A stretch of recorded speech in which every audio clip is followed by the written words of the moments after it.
Shalom, sesuai kasih.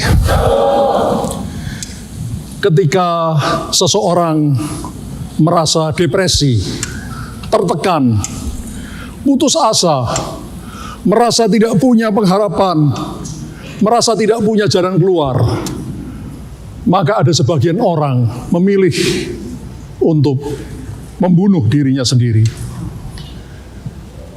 Dengar baik-baik, saudara. Bunuh diri bukan jalan keluar, tapi justru bunuh diri adalah cara tercepat untuk masuk ke dalam api neraka. Loh Pak, kok bisa begitu? Karena 10 perintah Allah salah satunya berbunyi jangan membunuh, termasuk membunuh diri sendiri. Karena itu kalau ada di tempat ini saudara yang pernah berpikir atau berencana untuk bunuh diri, batalkan. Karena bunuh diri adalah cara tercepat untuk masuk neraka. Yang mengerti katakan amin. Amin. Saudara, kenapa sih orang bunuh diri? Karena merasa hidupnya sia-sia, merasa hidupnya tidak berguna. Karena sudah putus asa. Mari kita lihat Pengkhotbah pasal 1 ayat 2 sampai ayat 5. Pengkhotbah berkata, kesia-siaan belaka, kata pengkhotbah, kesia-siaan belaka, segala sesuatu adalah sia-sia. Saudara, ini orang yang tidak mengerti kenapa Tuhan menciptakan kita di dunia ini.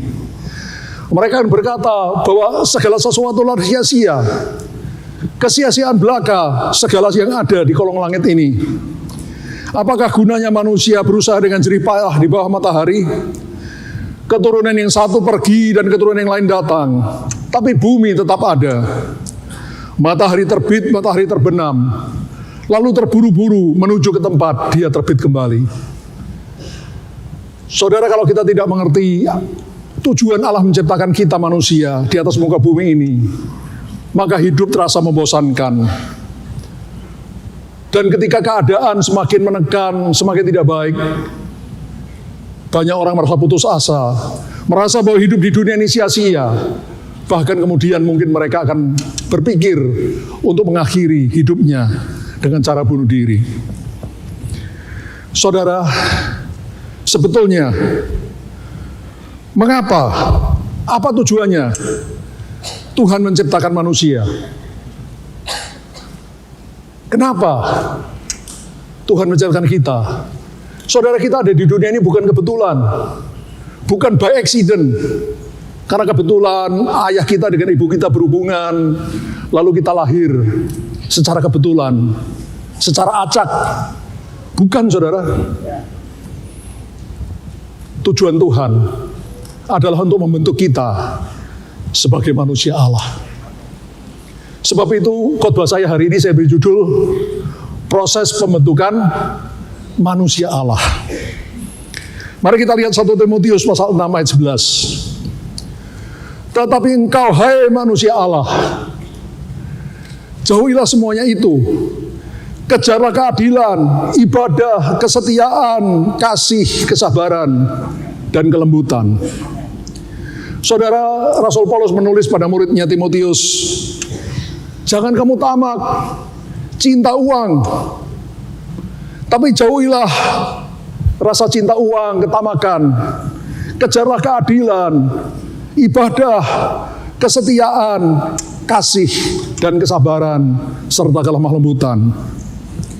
Saudara, manusia Allah dalam bahasa Inggris, man of God.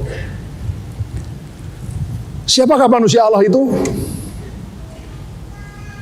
Mari kita lihat Kejadian pasal 1 ayat 26. Kita kembali melihat rencana Allah ketika Allah akan menciptakan manusia yang tertulis di dalam Kejadian pasal 1 ayat 26. Berfirmanlah Allah, baiklah kita menjadikan manusia menurut gambar dan rupa kita, supaya mereka berkuasa atas ikan-ikan di laut dan burung-burung di udara dan atas ternak dan atas seluruh bumi dan atas segala binatang melata yang merayap di bumi. Kenapa? Apa tujuan Allah menciptakan kita manusia di atas muka bumi ini? Dengan jelas Alkitab mengajarkan Tuhan berfirman, baiklah kita menjadikan manusia, menciptakan manusia menurut gambar dan rupa kita. Supaya apa? Supaya mereka berkuasa atas ikan-ikan di laut, burung di udara, atas ternak, atas seluruh bumi. Saudara, dari semula, from the beginning, Allah sudah merencanakan menciptakan manusia. Bukan sembarang manusia, manusia yang serupa dan segambar dengan Allah.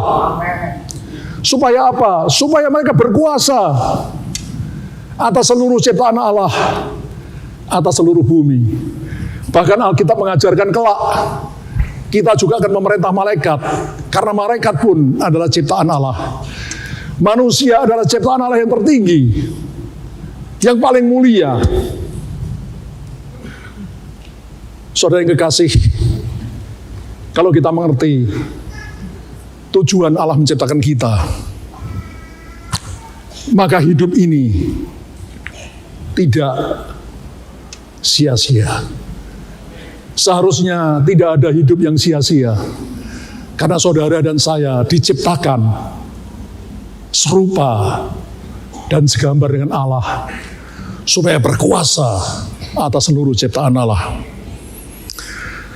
Saudara, Yesus menjelma jadi manusia 2000 tahun yang lalu dengan dua tujuan utama. Apa itu? Yang pertama, mati di salib untuk menebus dosa seisi dunia. Katakan seisi. Tetapi hanya yang mau menerima korbannya di atas kayu salib diselamatkan. Jadi saudara, Allah itu adil. Allah Bapa mengutus Yesus, putra tunggalnya, menjelma jadi manusia dengan tujuan utama untuk menjadi korban, menebus dosa manusia di atas kayu salib. Dan itu berlaku untuk semua orang. Katakan semua orang. Tapi hanya yang mau menerima, percaya kepada korban Yesus di atas kayu salib, hanya merekalah yang diselamatkan. Saudara, saat ini Alkitab ini luar biasa, saudara. Firman Tuhan, Matius 24 ayat 14, tanda-tanda kedatangan Tuhan Yesus yang kedua kalinya. Di sana disebutkan tanda terakhir sebelum Yesus datang. Apa itu? Dan Injil kerajaan ini diberitakan di seluruh dunia, menjadi kesaksian bagi semua bangsa. Sesudah itu barulah tiba kesudahannya. Saat ini Injil sudah diberitakan di seluruh dunia melalui internet, melalui multimedia. Orang di seluruh dunia bisa mengakses, saudara, berita-berita Injil dalam berbagai bahasa. Sangat mudah, apalagi di Indonesia. Klik, pasti ketemu khotbah dari siapapun. Perkara orang tidak mau membuka, tidak mau mendengar, tidak mau membaca, itu bukan urusan. Tapi Allah sudah memberikan berita Injil, menyebarkan berita Injil melalui internet, melalui multimedia, supaya semua orang bisa mendengar berita Injil. Dan bagi yang percaya kepada berita Injil, bahwa Yesus sudah mati untuk menebus dosa kita, umat manusia, mereka diselamatkan. Loh Pak, tapi kan ada orang yang memang nggak bisa mendengar berita Injil. Misalkan mereka ada di hutan atau bagaimana, atau di zaman dulu, ya sebelum ada internet dan sebagainya. Ya. Yeah. Tapi bagi mereka, Alkitab berkata, yang tidak punya hukum Taurat akan diadili oleh Tuhan tanpa hukum Taurat. Jadi artinya orang-orang yang tidak punya kesempatan dengan berita Injil akan diadili tanpa berita Injil. Allah itu adil, saudara. Ya. Tapi bagi manusia sekarang, khususnya di zaman akhir ini, sebelum sebentar lagi Yesus datang, saya percaya semua atau hampir semua punya kesempatan mengenal berita Injil. Dan yang mau percaya pada berita Injil, maka mereka diselamatkan. Berikan tepuk tangan bagi Tuhan. Alasan kedua, kenapa Yesus menjelma jadi manusia 2000 tahun yang lalu, adalah untuk menjadi contoh, menjadi teladan, menjadi role model. Seperti apakah manusia Allah itu? Saudara, dari zaman Adam, Tuhan membiarkan manusia dengan kemampuannya sendiri melakukan yang mereka pandang baik. Tapi yang dilakukan manusia bukannya baik. Tambah lama, tambah tidak keru-keruan. Sampai di zaman Abraham, maka Allah memilih umat pilihan Allah, bangsa Israel, yang melaluinya Tuhan memberikan hukum Taurat melalui Nabi Musa, supaya umat manusia tahu apa yang harus mereka kerjakan untuk berkenan menyenangkan hati Tuhan. Tapi ternyata Alkitab mencatat, tidak ada yang bisa melakukan hukum Taurat dengan sempurna. Karena manusia ini adalah cenderung untuk berbuat dosa. Sedangkan hukum Taurat itu hukum yang rohani. Sedangkan manusia itu rohana. Sehingga ternyata tidak ada yang bisa menyelamatkan dirinya sendiri dengan melakukan perintah Allah, hukum Taurat. Karena itu, di zaman yang terakhir ini, Allah Bapa mengutus putranya yang tunggal, Yesus Kristus, menjelma jadi manusia untuk mati di salib, menjadi korban untuk menebus dosa kita, supaya yang percaya diselamatkan, diangkat jadi anak Allah. Tetapi tujuan Tuhan Yesus datang ke dunia 2000 tahun yang lalu adalah juga, saudara yang kekasih, jadi manusia Allah adalah manusia yang seperti Yesus. Sebelum Yesus datang kita tidak tahu, saudara. Sudah diberitahu pun melalui hukum Taurat juga manusia tetap tidak bisa melakukan kehendak Allah.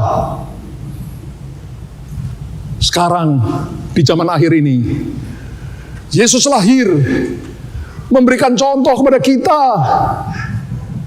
Seperti apa sih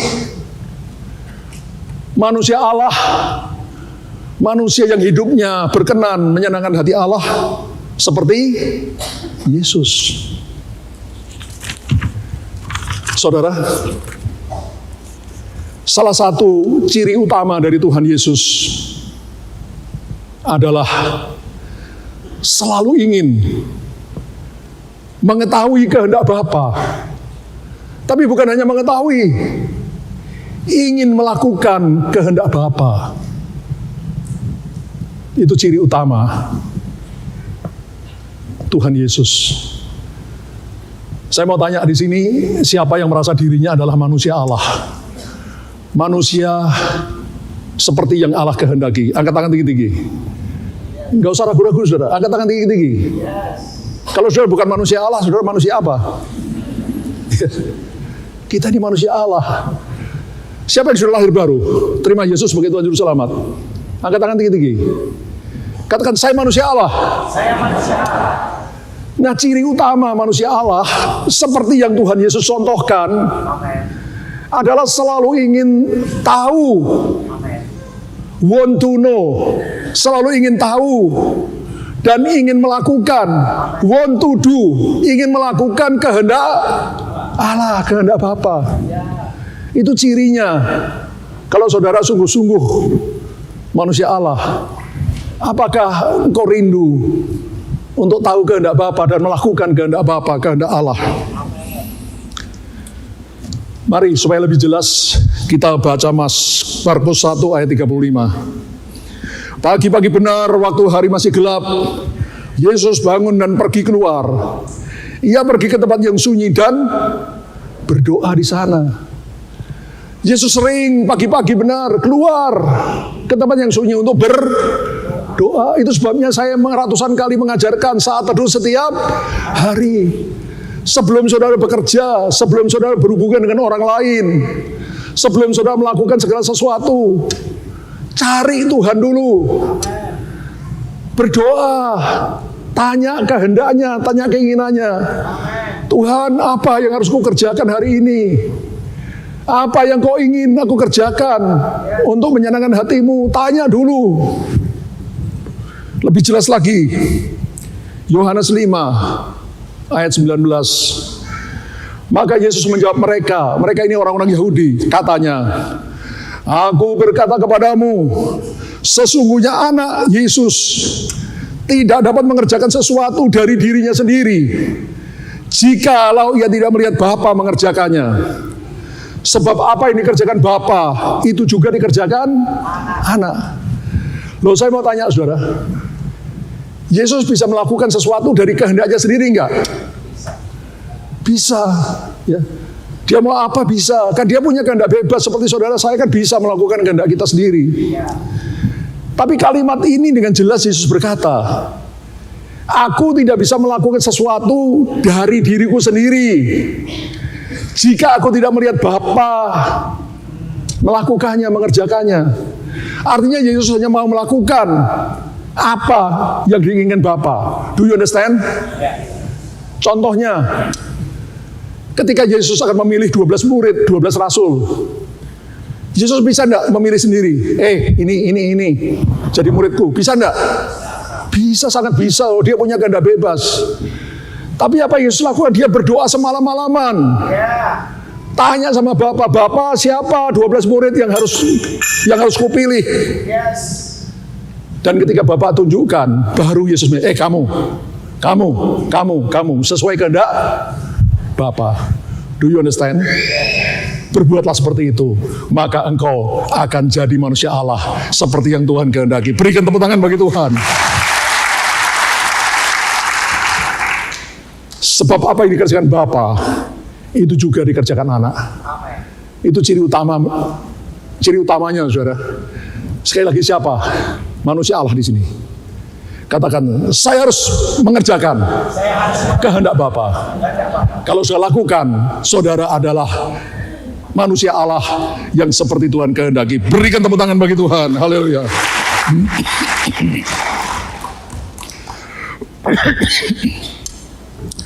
Saudara, salah satu kehendak utama Bapa adalah ini, saudara. Kolose 3 ayat 9 dan 10. Jangan lagi kamu saling mendustai, karena kamu telah, mari kita baca yang di highlight. 1, 2, 3. Menanggalkan manusia lama serta kelakuannya. Sampai di situ dulu. Allah menghendaki supaya kita menanggalkan manusia lama kita serta kelakuannya yang aneh-aneh. Dulu kita semua manusia lama, saudara, manusia daging, manusia dunia. Dengan tabiat daging, tabiat dunia yang kuat di dalam diri kita. Dengan kelakuan yang aneh-aneh. Sombong, iri hati, jahat, dengki, suka ngomongin orang, senang melihat orang susah, susah melihat orang senang. Dan yang aneh-aneh, aneh-aneh dan aneh-aneh. Tapi salah satu kehendak utama Bapa, supaya manusia lama, manusia daging kita ini ditanggalkan, serta dengan kelakuannya yang aneh-aneh, harus ditanggalkan. Dan telah, mari kita baca yang kedua, Kolose 3 ayat yang di highlight. 1, 2, 3. Mengenakan manusia baru yang terus-menerus diperbarui untuk memperoleh pengetahuan yang benar menurut gambar kaliknya. Jadi Allah ingin manusia lama kita ini ditanggalkan dengan kelakuannya yang aneh-aneh. Dan kita mengenakan manusia baru. Tapi perhatikan, yang terus-menerus diperbarui. Saudara, bagaimana kita menanggalkan manusia lama dan mengenakan manusia baru? Ketika kita bertobat terima Yesus sebagai Tuhan Juru Selamat, lahir baru. Maka manusia lama kita ini telah disalibkan bersama Kristus, kata firman Tuhan. Lalu kita mengenakan manusia baru, menjadi manusia baru, ciptaan baru. dengan Roh Kudus, dengan Roh Yesus ada dalam diri kita. Tapi itu belum cukup. Manusia baru kita harus terus-menerus diperbarui. Ini kesalahan banyak orang. Banyak orang Kristen mengira kalau dia sudah lahir baru, sudah terima Yesus, it's enough. It is not enough. Tidak cukup, karena manusia baru itu harus terus-menerus diperbarui. Di dalam manusia baru ini masih ada tabiat dagingnya. Karena kita ini masih hidup dalam darah dan daging. Kita masih punya karakter-karakter yang aneh-aneh, biarpun sudah sebagian ditanggalkan, tapi masih ada yang sisanya. Karena itu harus terus-menerus diperbarui. Supaya apa? Memperoleh pengetahuan yang benar menurut gambar kaliknya, penciptanya. Ini sama dengan kehendak Tuhan. Marilah kita menjadikan manusia menurut gambar dan rupa kita. Kita diciptakan Tuhan menurut gambar dan rupanya. Jadi Tuhan baru senang kalau manusia baru ini itu menjadi serupa, segambar dengan kaliknya, dengan Tuhannya. Kalau engkau dan aku sudah jadi seperti Yesus, punya karakter seperti Yesus, baru Bapa disenangkan. Sebelum itu no way. Biar engkau sudah jadi pendeta, pendeta besar, pendeta setengah besar, pendeta kecil, nggak ada masalah. Yang Tuhan ingin lihat di dalam dirimu, apakah kau punya gambar kalik, gambar penciptamu? Ada enggak dalam dirimu? Kasih. Do you have love? Love to Him and to the others. Kasih kepada Tuhan, kasih kepada sesama. Apakah orang bisa melihat gambar kalik kita, gambaran Tuhan kita di dalam diri kita? Atau yang orang lihat dalam kita itu gambar manusia lama dengan tabiat yang aneh-aneh? Ataukah itu sudah sebagian besar ditanggalkan dan kau sudah mengenakan manusia baru yang terus-menerus diperbaharui menurut gambar Khalik kita, pencipta kita? Saudara yang kekasih, terus di dalam prakteknya, di sini Ibrani 5 ayat 8 dan 9 mengatakan, dan sekalipun Yesus adalah anak dengan absar, anak Allah, Yesus telah belajar menjadi taat. Belajar menjadi apa? Taat.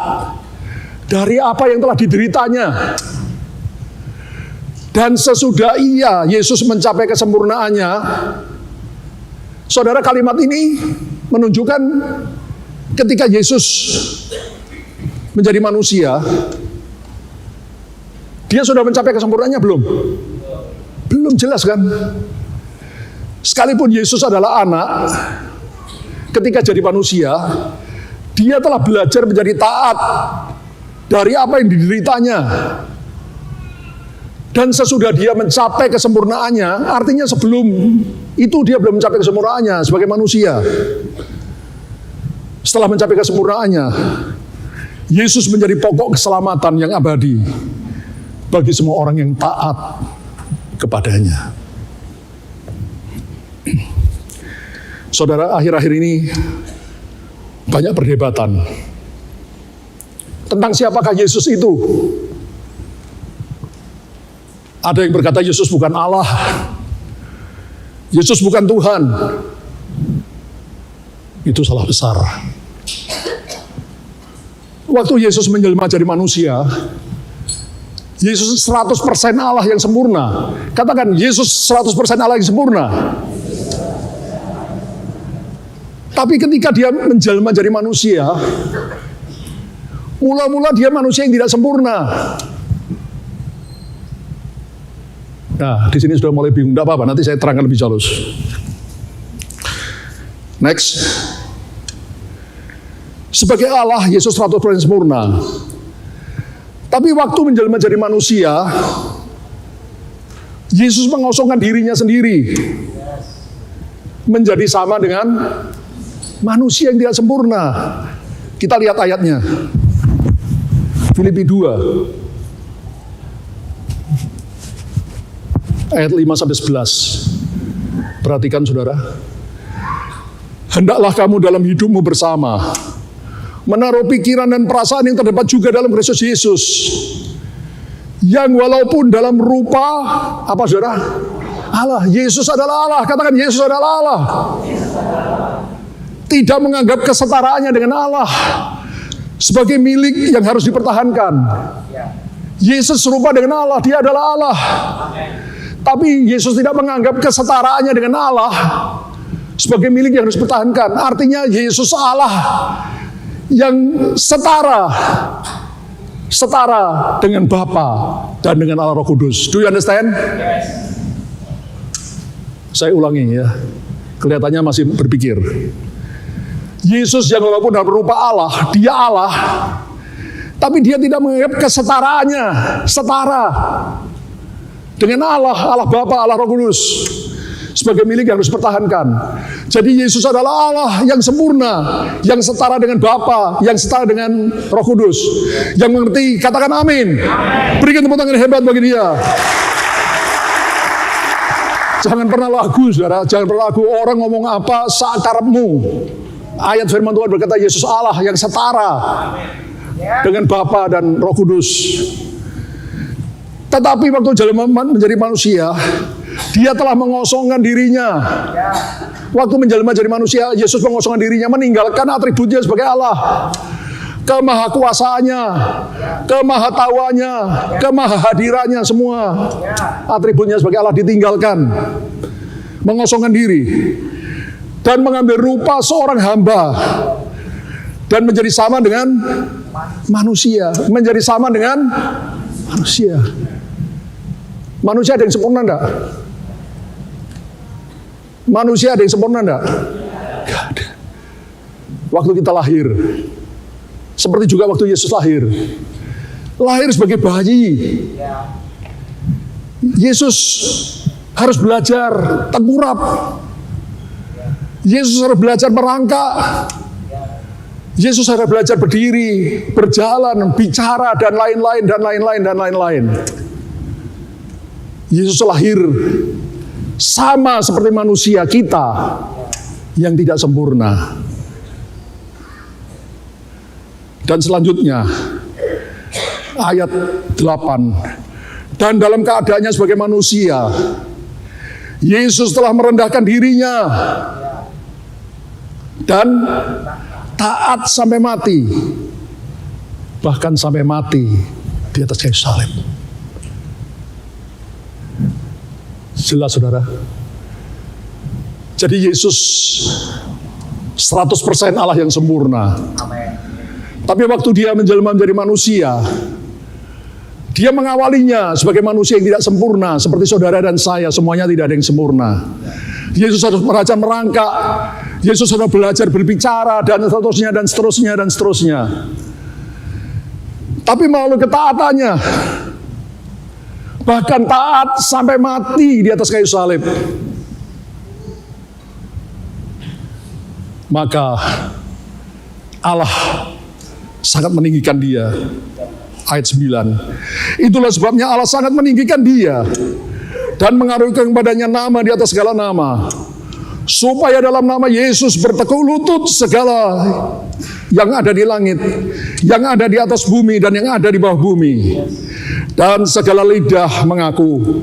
Apa saudara? Yesus Kristus adalah Tuhan, bagi kemuliaan Allah Bapa. Berikan tepuk tangan bagi Tuhan. Jadi jelas saudara, ini rahasia firman Tuhan. Tapi kalau saudara mengerti, saudara tahu hidupmu di bumi ini tidak sia-sia. Karena Tuhan punya tujuan yang hebat, yang dahsyat bagi setiap kita, yaitu menjadikan saudara dan saya manusia Allah yang seperti Yesus. Dan seperti Yesus mencontohkan, dia manusia yang lahir di bumi tidak sempurna. Mula-mula tidak sempurna. Dia lahir jadi bayi. Bukan ujuk-ujuk jadi dewasa, enggak, dari bayi. Dan dia belajar taat kepada perintah bapaknya. Taat terus biarpun tidak enak. Bahkan akhirnya tantangan yang tertinggi ketika dia harus mati di salib. Di Taman Getsemani Yesus berdoa, "Ya Bapa, sekiranya mungkin biarlah cawan penderitaan ini berlalu daripadaku. Tapi bukan kehendakku yang jadi, melainkan kehendak-Mu ya Bapa." Yesus sama seperti kita. Ketika dia tahu esok harinya dia harus mati disalib dengan penderitaan maha dahsyat, Yesus sangat ketakutan. Sehingga Alkitab berkata ketika dia berdoa di Taman Getsemani, keringatnya bercucuran, menetes ke bumi seperti darah. Itu karena orang begitu stres, saudara. Maka pembuluh darah di dahi ini pecah sehingga mengeluarkan darah. Saudara, tapi melalui ketaatannya sampai mati di atas kayu salib, maka Allah Bapa sangat meninggikan dia. Melalui ketaatannya, Yesus menjadi manusia Allah yang sempurna. Dan setelah Yesus mencapai kesempurnaannya, dia menjadi pokok keselamatan yang abadi bagi saudara dan saya, semua anak Allah yang mau taat kepada Tuhan. Berikan tepuk tangan bagi dia.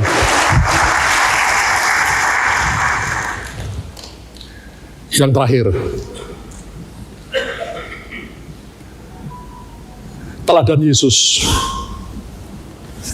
Yesus 100% Allah yang sempurna. Tapi waktu menjelma menjadi manusia, dia harus belajar taat dari apa yang telah dideritanya. Agar melalui ketaatannya, dia mencapai kesempurnaannya sebagai manusia Allah yang sempurna.